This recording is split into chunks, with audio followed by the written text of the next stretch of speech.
Bienvenue à toutes et à tous à cette vidéo dédiée à votre patrimoine et notamment sur le monde qui change. Nous allons évoquer les conséquences en 4 constats principaux qui affectent votre patrimoine. Donc le temps de partager avec vous le diaporama.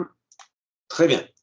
Donc 4 constats forts. Donc je suis Jean-Claude Janot, expert patrimonial, donc gérant, et j'ai le plaisir d'animer et de gérer le groupe FIPA de Conseil, qui est un cabinet d'expertise patrimoniale. Alors, nous sommes dans un monde qui change de manière assez importante et vous devez également comprendre ces mouvements qui impactent de manière très forte votre patrimoine. De fait, on va regarder ensemble, on va analyser les différents paramètres. Déjà, on vit une époque un peu particulière parce qu'on vit un double phénomène dans notre monde. C'est une disruption à la fois économique et sociétale et une pandémie planétaire qui nous fait de fait sortir de notre zone de confort. On est rentré dans une zone de peur, on a tendance peut-être à rentrer maintenant dans une zone d'apprentissage, voire demain d'évolution.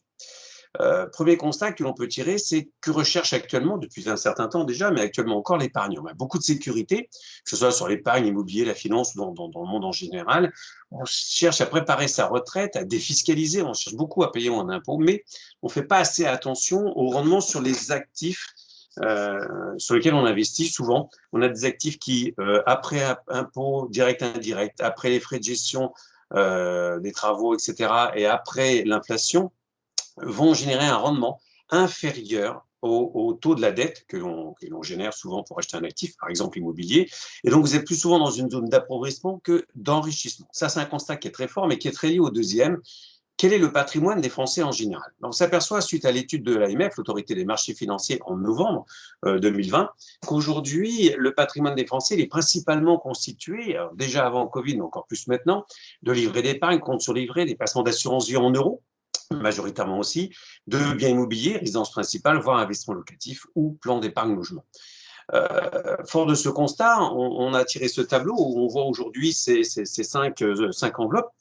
On a le rendement brut au départ qui est en vert, on enlève les charges d'exploitation lorsqu'il y en a, la fiscalité, et on obtient, après inflation, un rendement net négatif quasiment tout le temps, et peut-être dans l'immobilier ancien, et encore si tout est loué tout le temps, et s'il n'y a pas de travaux, ce qui est généralement plus le cas aujourd'hui, et s'il n'y a pas de dégradation de locataires. Donc on s'aperçoit que ces 5 branches du patrimoine aujourd'hui, qui sont classiques, ne sont absolument plus rentables. Et pourtant, c'est ce que vous détenez majoritairement au niveau des patrimoines immobiliers, un peu de patrimoine financier, on y reviendra, du patrimoine professionnel, mais surtout ce qui va nous intéresser, c'est cette épargne liquide.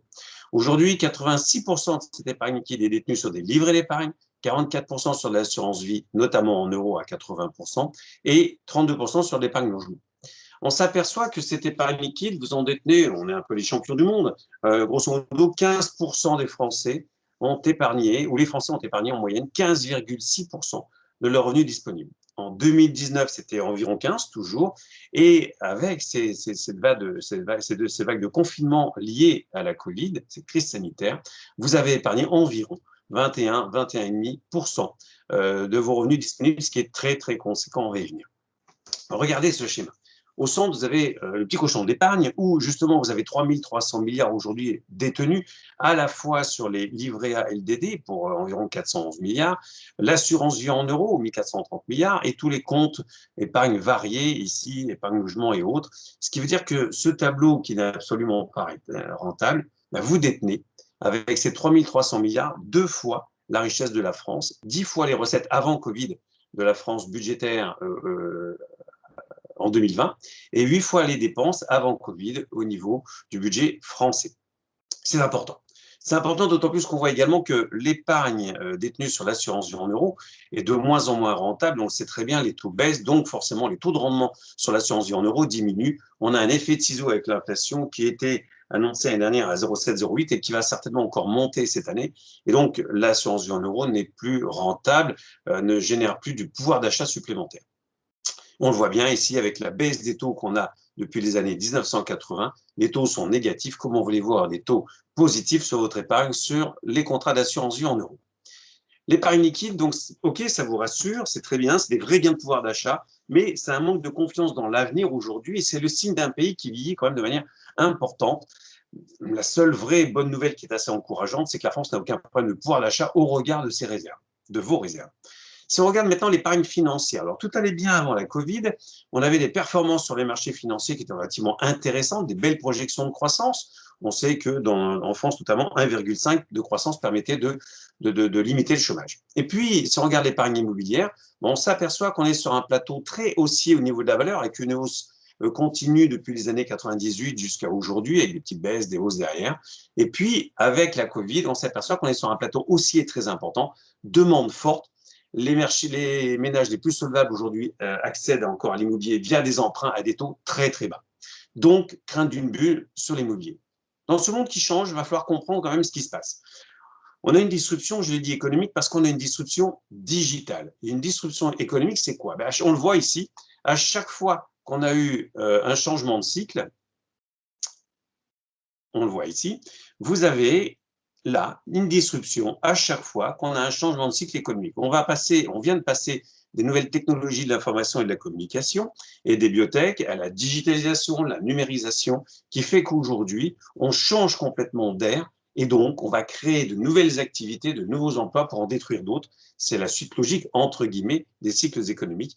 Et aujourd'hui, c'est les effets combinés de méga-tendances, c'est les changements démographiques et sociaux, c'est la mondialisation, la révolution technologique que j'ai évoquée, et sur lesquels on rajoute les défis environnementaux. Ça fait beaucoup de choses pour expliquer que dans un cycle, dans le dernier cycle, on avait une grande période de hausse de taux et de baisse des taux, qu'aujourd'hui nous sommes ici dans une phase de reprise économique grâce à cette mutation, à cette disruption. Ça a démarré il y a quelques années, et aujourd'hui, on est après la phase de disruption digitale dans la disruption économique qui est très importante. Et quid de 2020, 2021 eh ben, on verra avec les mesures les plans de relance liés notamment à la Covid-19. On s'aperçoit également que dans les cycles, vous avez différentes sous-périodes pendant lesquelles il faut investir soit en obligations, soit en actions, soit sur l'immobilier, etc. Donc, je ne reviens pas dessus, ça fait l'objet de vidéos particulières et spécifiques. C'est une disruption digitale très très forte parce qu'aujourd'hui, on sent qu'il y a un mouvement de fond qui cherche à produire, à distribuer de manière plus efficiente et intelligente en protégeant également les ressources naturelles, donc c'est tout ce qui est lié à l'environnemental. Et demain, vous avez 16 points de disruption dont vous allez entendre parler. Vous en entendez parler dans l'agriculture, l'alimentation, la finance, la santé, la construction, l'immobilier, le numérique, l'aérospatial, bien sûr, la défense, l'éducation qui est de plus en plus numérique, l'industrie qui est un pan important de la digitalisation aujourd'hui, les loisirs, la communication et la presse, et bien d'autres qui vont suivre, bien évidemment. Donc, on voit bien que tous ces secteurs changent, bougent, et qu'il va falloir s'y intéresser pour vos placements financiers notamment. Quatrième constat, avant d'investir, il faut comprendre, c'est ce qu'on essaie de faire systématiquement, on vous aide à comprendre où se trouvent les risques, où se trouve la rentabilité. Donc, n'oubliez pas que votre structure patrimoniale, économiquement, c'est 4 grandes classes d'actifs, monétaires, obligataires, actions, immobiliers, qu'il faut savoir les loger dans environ une trentaine d'enveloppes juridiques.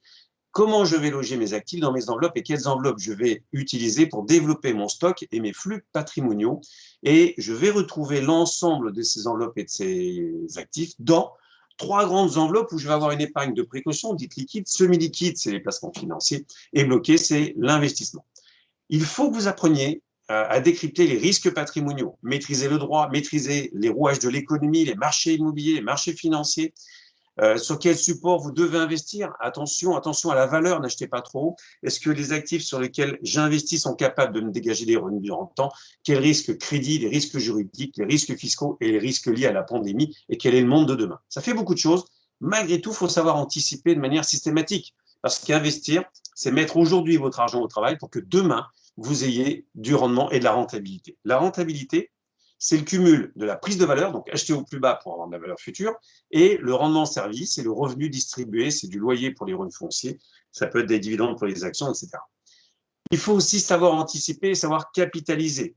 Éviter de distribuer quand vous n'avez pas besoin. Capitaliser avant la retraite pour distribuer post-retraite. Il faut savoir gérer son horizon de temps. Quel est mon horizon de temps pour pouvoir investir? Quel est le niveau de performance que je souhaite obtenir et quel est le niveau de risque que je suis prêt à prendre? C'est ces 3 critères-là les plus importants pour pouvoir investir. Vous l'avez compris, le monde de demain bouge. Il faut vraiment que vous preniez le temps de comprendre avant d'agir. Ne pas faire d'effet moutonnier, je le rappelle, plus vous faites comme tout le monde, plus vous faites monter la valeur, plus il y a de risques sur la valeur des actifs que vous détenez. Il faut savoir arbitrer. Ne pas faire l'autruche, on est dans une période de crise, il y a de véritables opportunités aujourd'hui pour investir. N'hésitez pas à être regardant et prendre de nouvelles orientations. Pour chaque situation, il existe de vraies solutions. Il faut passer par le conseil, l'intermédiation et le suivi.